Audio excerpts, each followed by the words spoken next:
بسم اللہ الرحمن الرحیم۔ عزیز طلباء، شیر علی اور قمبر حسین کا آپ سب کو سلام۔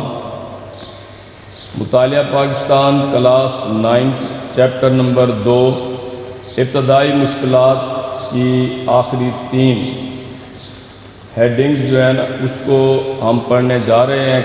کل ہم نے 4 مسائل کو دیکھا تھا، آج ہم نے اس کے آگے والے 3 مسائل کو ڈسکس کرنا ہے۔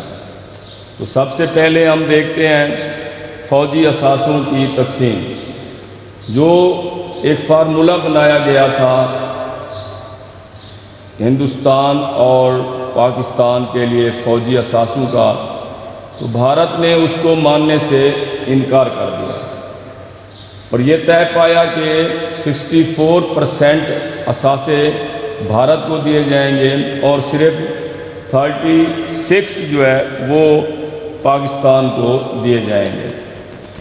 اسلحہ ساز فیکٹریاں کل 16 تھیں اور یہ ساری کی ساری ایسے علاقوں میں تھیں جو کہ ہندوستان کے حصے میں آئے تھے۔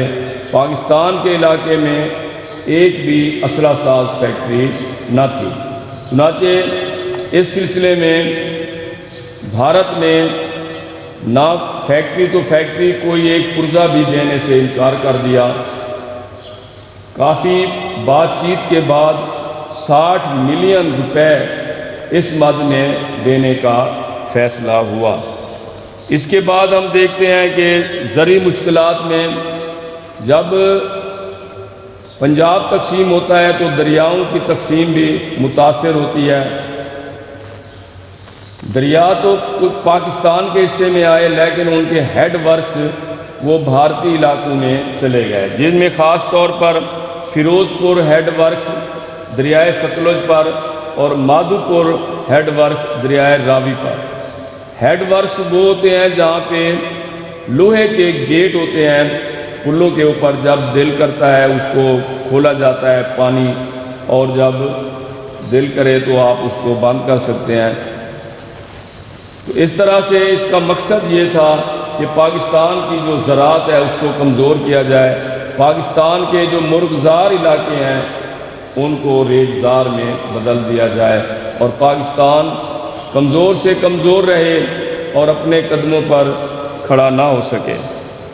چنانچہ بین الاقوامی مداخلت سے 1960 میں عالمی بینک کے تعاون سے سندھ طاس معاہدہ ہوتا ہے اور اس میں 3 مشرقی دریا بیاس، ستلج اور راوی یہ بھارت کے حصے میں چلے گئے اور 3 مغربی دریا جیلم، چناب اور دریائے سندھ پاکستان کے حصے میں آئے۔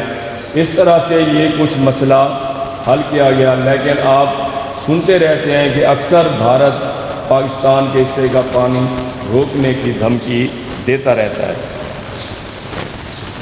نمبر 7 سیاسی مشکلات۔